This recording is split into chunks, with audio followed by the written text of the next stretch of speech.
আচ্ছা, লাস্ট যে বিষয়টা নিয়ে আমি কথা বলবো সেটা হচ্ছে কসমেটিক্স।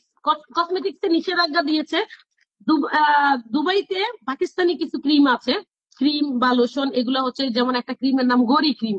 এই ক্রিমটা যার কাছে পেয়েছে বাংলাদেশ এয়ারপোর্টে, তারা কি করেছে, তার পাসপোর্ট ডিএম করে দিয়েছে, তার পাসপোর্টটা সারাইছে 50,000 1 লাখ দিয়ে এরকম। এখন এই ক্রিমটা কি ফর্সাকারী ক্রিম। এই ক্রিমটা দুবাইতে তিন 3 দিরহাম এটার দাম, 3 দিরহাম থেকে 5 দিরহাম দাম। বাংলাদেশে বিক্রি হয় 500 টাকা। আচ্ছা, আপনারা যদি এই ক্রিম বন্ধই করে দিলেন, এই ক্রিম বাংলাদেশের বাজারে প্রতিটা কসমেটিক্স এর দোকানে সয়লাভ কিভাবে হয়?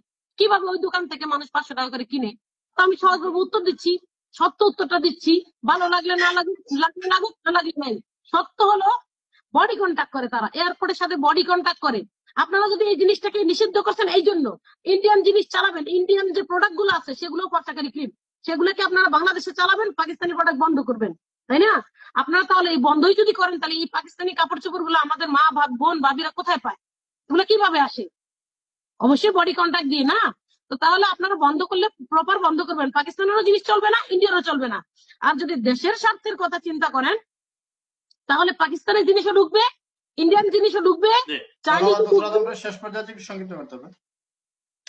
জি জি জি জি জি, একটা মিনিট দেন। আমি চাচ্ছি সব দেশের সাথে আমাদের সম্পর্ক ভালো হোক, সব দেশের জিনিস আসুক, সব দেশের আমরা যেন সব দেশের জিনিস সব দেশের সাথে ব্যবসা করতে পারি।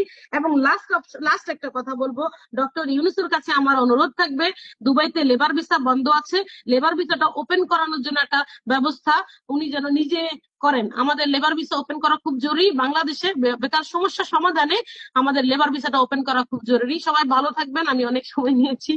ওকে, আল্লাহ হাফেজ। ধন্যবাদ।